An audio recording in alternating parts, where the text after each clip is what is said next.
नमस्कार, मैं हूं संजय शर्मा। आप देख रहे हैं 4 PM महाराष्ट्र। एक मुख्यमंत्री है जिसने वाकई में सांप के पसीने ला दिए हैं। एक मुख्यमंत्री है जिसने दिखा दिया है कि लोकतंत्र की ताकत क्या होती है। ममता बनर्जी सीधे सुप्रीम कोर्ट पहुंच गई। खुद उन्होंने लॉजिक देना शुरू की और पूरे देश में हंगामा मच गया। भारतीय जनता पार्टी के सितारे वैसे ही खराब चल रहे हैं, एक के बाद एक गलती कर रहे हैं। राहुल गांधी जहां चोट कर रहे हैं वहां पे बीजेपी तिलमिला रही है। अभय दुबे जी से मैंने बहुत रोचक बातचीत की। आपसे रिक्वेस्ट है, चैनल को सब्सक्राइब करिए, ज्वाइन करिए। चलते हैं अभय दुबे जी के पास। 4 PM न्यूज नेटवर्क में बहुत बहुत स्वागत है अभय दुबे जी आपका।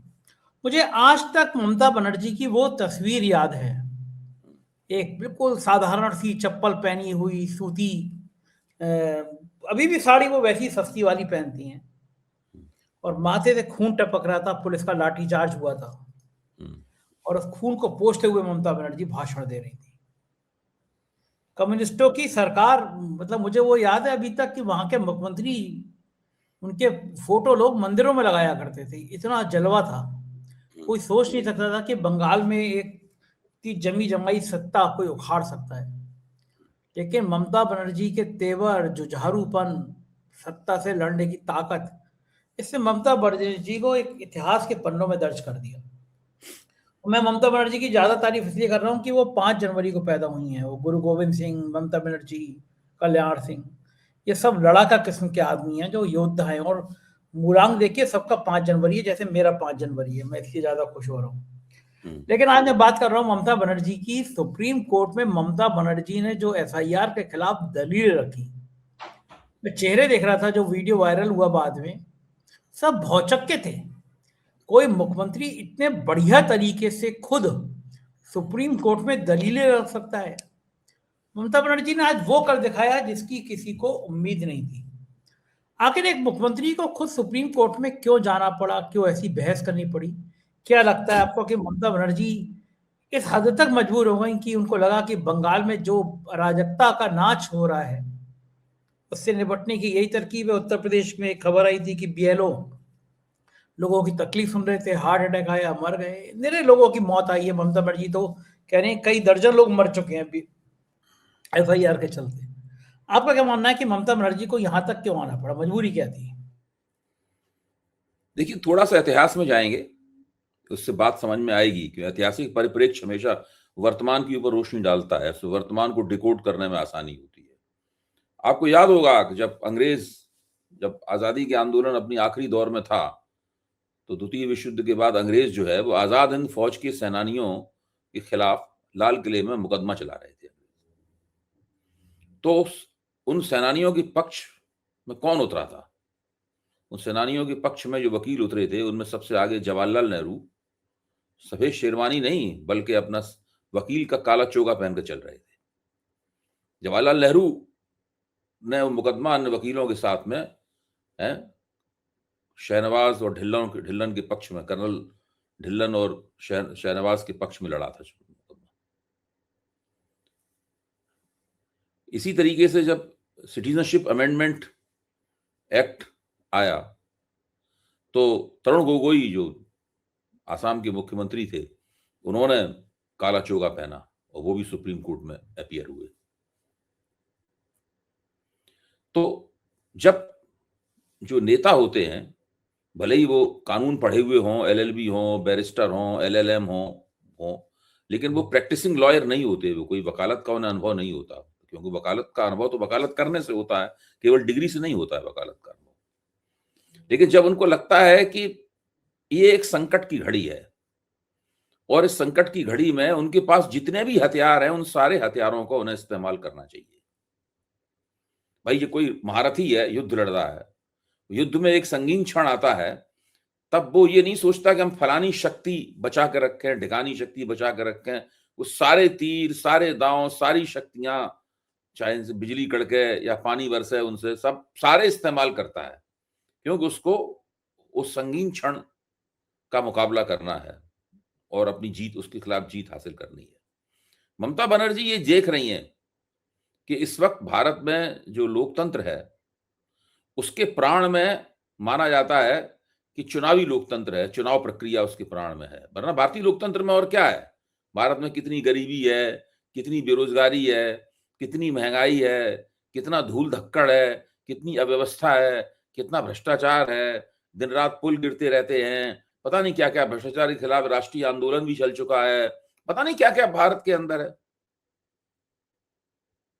लेकिन इस सब के बावजूद, इतनी कमियों के बावजूद भारत के बारे में सारी दुनिया एक बात कहती थी कि यहाँ पे नियमित रूप से चुनाव होते हैं, कभी उसमें नागा नहीं होता और चुनाव निष्पक्ष और स्वतंत्र होते हैं। भारत के चुनाव आयोग की बहुत प्रतिष्ठा थी इस बारे में, इतनी प्रतिष्ठा थी कि दुनिया के दूसरे देशों में बुला बुला के उससे कहा जाता था कि आप हमें ट्रेनिंग दीजिए, चुनाव कैसे कराया जाता है बढ़िया तरीके से। दी भी भारत के चुनाव आयोग ने जाकर दुनिया के कई देशों में जहां नया नया लोकतंत्र था वहां ट्रेनिंग भी दी, ले आकर। तो सबसे ज्यादा दिलचस्प, अच्छी और अनुकरणीय बात अगर भारत के लोकतंत्र में थी तो वो थी चुनाव प्रणाली। इसमें होता ये था कि जो भी चुनाव जीतता था सब मानते थे कि थोड़ी मोटी इधर उधर गड़बड़ी सड़बड़ी हुई होगी, लेकिन मोटे तौर पर चुनाव जो है ना ईमानदारी से हुआ है। इसलिए भले उसको 30% वोट मिले, 35% वोट मिले या 42% वोट मिले, सब लोग उसको मानते थे कि हमारा मुख्यमंत्री, हमारा प्रधानमंत्री, कोई भी हो।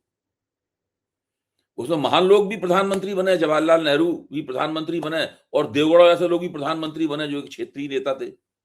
इंद्र कुमार गुजराल भी प्रधानमंत्री बने जिनकी कोई जो एक मतलब कभी प्रधानमंत्री बनने से पहले एक ठीक है बहुत नफीस किस्म की शख्सियत थी उनकी, लेकिन बाकी राजनीति में उनका कोई आधार वगैरह था नहीं। तो एक व्यक्ति मधु कोड़ा अकेले थे, वो मुख्यमंत्री बन गए झारखंड के, और पता नहीं क्या क्या मतलब हर तरह के लोगों को बड़े पदों में पहुंचने का मौका मिला, लेकिन उनकी प्रतिष्ठा बाकायदा रही। उनकी प्रतिष्ठा का किसी ने चैलेंज नहीं किया, अरे तुम क्या हो, तुम कैसे चुन के आ गए, क्योंकि चुनाव के जरिए चुन के आए थे, चुनाव के जरिए चुन के आया, उसकी हैसियत अपने आप में बढ़ गई। ये भारत की चुनाव प्रणाली की विशेषता थी। भारत की चुनाव प्रणाली इस विशेषता से वंचित होनी तब शुरू हुई संजय जी, जब भारतीय जनता पार्टी ने चुनाव आयोग के साथ में साजिश करके इस प्रणाली को कैप्चर करने की शुरुआत की। पहले राजीव कुमार के साथ में और उसके बाद में ज्ञानेश कुमार जी के साथ में। इसके लिए लंबा प्रपंच रचा गया, इन लोगों के नियुक्ति की प्रक्रिया बदली गई, इनके खिलाफ कोई मुकदमा ना हो पाए, FIR न दर्ज हो जाए, इसलिए उनको इम्यूनिटी देने के लिए कानून पास किया गया। मतलब ऐसे ऐसे काम किए गए जाके, क्योंकि जब ये काम करेंगे तो इनके ऊपर इनकी आलोचना होगी, लोगों के ऊपर हमला होगा, विपक्ष इनके खिलाफ खड़ा होगा, इनके खिलाफ आंदोलन खड़ा किया जाएगा, तो ये लोग अनटचेबल हो जाएं, मतलब इनको कोई छू ना सके। ये करने के लिए पूरा पहले इंतजाम किया गया पक्का। ये काफी जो हो रहा है बड़े लंबी दूरी के योजना के का नतीजा है ये। मैं तो मानता हूं कि ये 2-3 साल से सब प्लानिंग चल रही थी। और उसके बाद में फिर देखिए, फिर SIR, ये सब चीजें बाकायदा नियोजित थी, वरना इतने इस तरीके से नहीं होती जिस तरीके से हो रही हैं। ये एक लंबी दूरी से चलने वाली साजिश है जिसके फलितार धीरे धीरे करके परत दर परत खुल के हम लोगों के सामने आ रहे हैं। ये कोई मामूली छोटी मोटी बात नहीं, छोटी मोटी घटना नहीं हो रही है इस देश में। बिहार में SIR हुई तब भी हम उसको समझ नहीं पाए पूरा। मैं स्वीकार करता हूं कि मैं नहीं पूरी तरह समझ पाया उस SIR को। फिर जब वो सारे देश में होनी शुरू हुई, जो बंगाल में घटित हो रही है और कहीं हो रही, तब बात समझ में आ रही क्या है। अगर ममता बनर्जी ने BLO, चूंकि सरकारी कर्मचारी होते हैं, तो ममता बनर्जी ने BLOs को नियंत्रित कर लिया और एक तरह से BLO का आंदोलन चला दिया उन्होंने चुनाव आयोग के खिलाफ। तो चुनाव आयोग ने चालाकी से एक नई चीज ले आया चुनाव आयोग, उन्होंने बंगाल में माइक्रो ऑब्जर्वर्स नियुक्त कर दिए, जिनके खिलाफ आज ममता बनर्जी सुप्रीम कोर्ट में बोली। कलकत्ता, वो बिहार में माइक्रो ऑब्जर्वर्स नहीं थे। यूपी की SIR में भी माइक्रो ऑब्जर्वर नहीं है, तमिलनाडु की SIR में भी माइक्रो ऑब्जर्वर नहीं है। बिहार में एक नई चीज पश्चिम बंगाल में एक नई चीज प्रकट हुई, माइक्रो ऑब्जर्वर। उन्होंने कहा ममता बनर्जी बहुत चालाक बनती है, ममता बनर्जी बहुत होशियार बनती है, इन्होंने BLO कंट्रोल कर लिया, हम माइक्रो ऑब्जर्वर्स नियुक्त कर देंगे। अब वो माइक्रो ऑब्जर्वर जो है वो कमरों में बैठे हुए कंप्यूटर पे अपना खेल कर रहे हैं। फेरबदल कर रहे हैं मतदाता सूची में।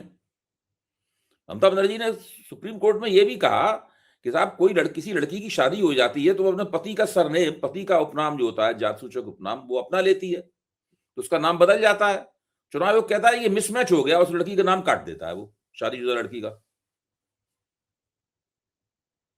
तो ममता बनर्जी का तर्क ये था कि एसआईआर नाम काटने के लिए है, नाम जोड़ने के लिए नहीं है। पहले ही बड़े पैमाने पर नाम काटती है, फिर उससे राहुल गांधी की भाषा का अगर इस्तेमाल करें, जो उसने अपनी मशहूर प्रेस कॉन्फ्रेंस में उन्होंने किया था, दूसरी प्रेस कॉन्फ्रेंस में, सेकंड प्रेस कॉन्फ्रेंस में किया था उन्होंने, और उसके बाद से स्पेस बनता है, एक खाली जगह बनती है, उससे उस खाली जगह में कुछ भी किया जा सकता है। उस खाली जगह में अपने लोगों को, एक फर्जी मतदाताओं को डाला जा सकता है, अपने मतदाताओं को डाला जा सकता है, जिनको गारंटी है कि उन्हीं के समर्थक हैं, उनको डाला जा सकता है, कुछ भी किया जा सकता है उस खाली जगह में। क्योंकि जब तक मतदाता सूची में खाली जगह नहीं बनेगी, तब तक आप खेल कैसे करेंगे? ये सब बातें आज ममता बनर्जी ने वहां कही। उन्होंने माइक्रो ऑब्जर्वर्स वाला सवाल उठाया, उन्होंने लड़कियों के जिनकी शादी हो गई है उनके नाम काटने का सवाल उठाया, ये सारे सवाल। और उन्होंने जो बेंच थी जिसकी अध्यक्षता मुख्य न्यायाधीश न्यायमूर्ति सूर्यकांत कर रहे थे, उनसे उन्होंने कहा कि इंसाफ मिल नहीं रहा है, इंसाफ रो रहा है, ये ममता बनर्जी ने कहा। तो ममता बनर्जी ने ये जो अपनी बात पेश की, इससे हुआ ये कि वो कुछ मुख्य न्यायाधीश भी सफाई देने की मुद्रा में आ गए। तो उन्होंने ममता बनर्जी कहा, देखिए हम तो बड़ी मेहनत से सब पूरे लोगों के, बड़े बड़े मशहूर वकीलों की दलीलें सुन रहे हैं, हमने कपिल सिब्बल की भी दलीलें सुनी, फिर हमने ये आदेश दिए, मतलब बताया उन्होंने ममता बनर्जी को। ममता बनर्जी अपनी बात कहती नहीं, संक्षेप में ही उन्होंने अपनी बात कही। उनके साथ एक वरिष्ठ वकील थे, दीवान साहब, वो भी थे वहां पर, श्याम दीवान, वो भी थे, जो उनका पक्ष रखने आए थे। ममता बनर्जी खुद अपना पक्ष रखना उचित समझा। श्याम दीवान भी थे उनकी मदद करने के लिए। तो ये सब जो हुआ, बाद में उन्होंने फिर मुख्य न्यायाधीश ने चुनाव आयोग को नोटिस दिया कि आप सोमवार तक अपना पक्ष पेश कीजिए। तो ममता बनर्जी के इस तरह आने से एक इफेक्ट पैदा हुआ जो नहीं हो सकता था अगर केवल उनका वकील ही वहां पे आता तो। और उस इफेक्ट से क्या हुआ पैदा, उस बंगाल की जनता का ध्यान हमेशा उनकी तरफ रहता ही है। बंगाल की सबसे बड़ी नेता है वो, ये तो बीजेपी वाले भी मानते हैं ना। ममता बनर्जी बड़ा नेता तो बंगाल में नहीं है कोई। एक कोने से दूसरे कोने तक ममता बनर्जी ही बंगाल की नेता है। बीजेपी के पास उनके पाए का कोई नेता नहीं है, किसी पार्टी के पास नहीं है उनके पाए का नेता बंगाल में। तो वो न केवल बंगाल का ध्यान उनकी तरफ गया, बल्कि सारे देश का ध्यान उनकी तरफ गया। विपक्ष की पार्टियां हैं, उन सबने सबक सीखा कि लड़ाई ऐसे लड़ी जाती है। यानी जब आप महारथी होते हैं और युद्ध में लड़ रहे हैं, और युद्ध संकट के क्षण में, संगीन क्षण में पहुंच चुका है, निर्णायक क्षण में पहुंच चुका है, उस वक्त आप ये थोड़ा ना करेंगे ब्रह्मास्त्र अपना हम छुपा कर रख लें, अगली बार इस्तेमाल करेंगे, अगली बार तो कभी आएगी नहीं। तो ममता बनर्जी सब कुछ कर रही हैं, वो सड़क पे उतर रही हैं, वो बंगाल में युद्ध कर रही हैं, वो अदालत में वकील बनकर पेश हो रही हैं, वो सब कुछ कर रही हैं वो। और यही कारण है, इतनी जबरदस्त उनके अंदर संघर्ष क्षमता है, और वो लड़ती हैं, एक बार सोच लेती हैं। जैसे मेरे मित्र ने कहा कि खूब लड़ी मर्दानी वाली स्थिति है उनकी। तो ममता बनर्जी जो कर रही है वो बिल्कुल ऐतिहासिक है। और मुझे तो लगता नहीं कि भारतीय जनता पार्टी उनसे चुनाव जीत सकती है। ठीक बात है, लोकतंत्र का इतिहास जब लिखा जाएगा, आप चाहें तो लोकतंत्र का इतिहास लिखा जाएगा तो ममता पीछे है, इसके और दूसरे कारणों पर भी हम लोग बात कर सकते हैं। बिल्कुल, मेरा तो मानना है कि जब भी लोकतंत्र का इतिहास लिखा जाएगा तो ये दस्तावेज भी जरूर दर्ज होगा कि किस तरह लोकतंत्र की हत्या की जा रही थी और ममता बनर्जी जूझ रही थी। उधर पार्लियामेंट का नजारा भी गजब। ये जो एसआईआर के खिलाफ लड़ने की ये जो अदा है और ये पूरी योजना है, ये तेजस्वी यादव के पास नहीं थी। हाँ, उतना नहीं लड़ पाए वो। ये राहुल गांधी और तेजस्वी यादव मिलकर भी उस काम को नहीं कर पाए। उन्होंने भी कोशिश की, मैं नहीं कह रहा हूँ कोशिश नहीं की, उन्होंने वोट अधिकार यात्रा निकाली, ये किया वो किया वहां किया, लेकिन वो बिहार में वो बात बनी नहीं। मतलब हाँ बिल्कुल ठीक है। अब वो एक साथ बीजेपी को चुनौती दे रही है, चुनाव आयोग को चुनौती दे रही है। पहले अभिषेक बनर्जी आए, उन्होंने चुनाव आयोग में उसके ज्ञानेश कुमार को उनके मुंह पे चुनौती दी कि आप उंगली उठा के मत बोलिए, बाहर निकल के उनके खिलाफ बयान दिया। फिर उसके बाद में ममता बनर्जी खुद चुनाव गई मिलने ज्ञानेश कुमार से, वरना ज्ञानेश कुमार तो किसी नेता से मिलते ही नहीं है, अपॉइंटमेंट ही नहीं देते। लेकिन ममता बनर्जी ने दबाव बना रखा है कि वो उनके तृणमूल कांग्रेस के 2 नेताओं से मिल चुके हैं और दोनों नेता उनसे लड़के आए वहां से।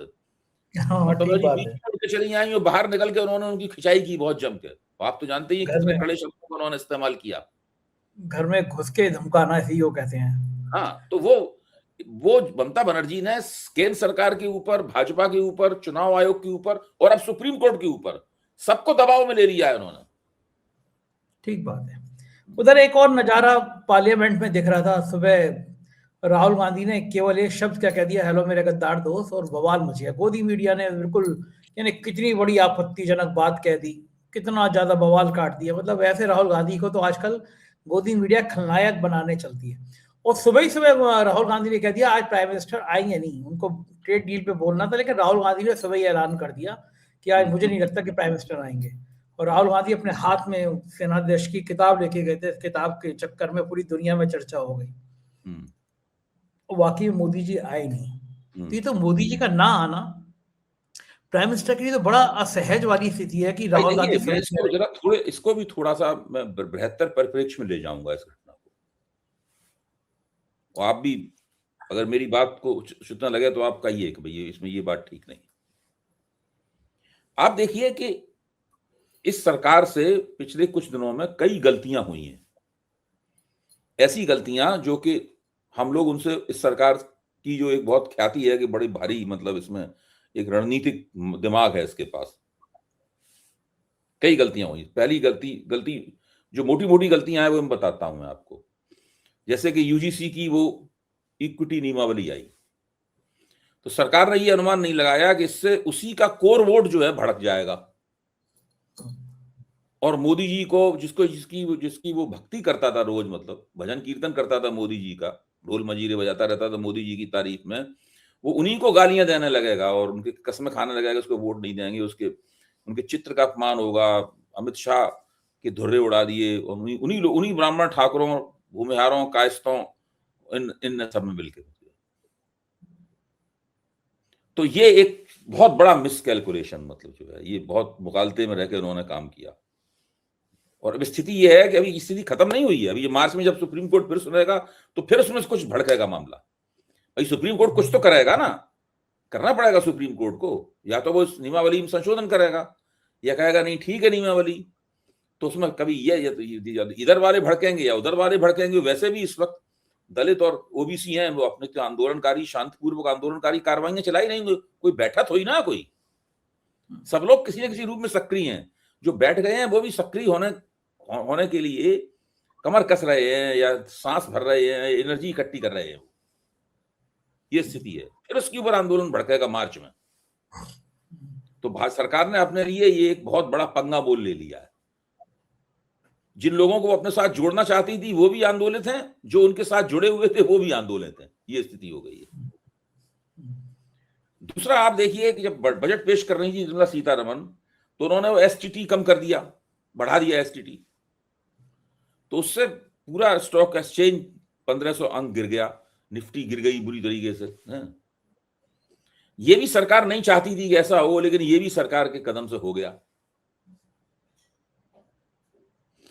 और फिर जब तेजस्वी सूर्या, राहुल गांधी और कांग्रेस को आदतन गालियां दे रहे थे कि गद्दार हैं वगैरह, आदत है ना, कभी खड़े हो, कभी, ये बहुत आसान है, ये लोग कहीं भी खड़े होकर राहुल गांधी और नेहरू वंश और नेहरू परिवार और कांग्रेस को गरियाने लगते हैं।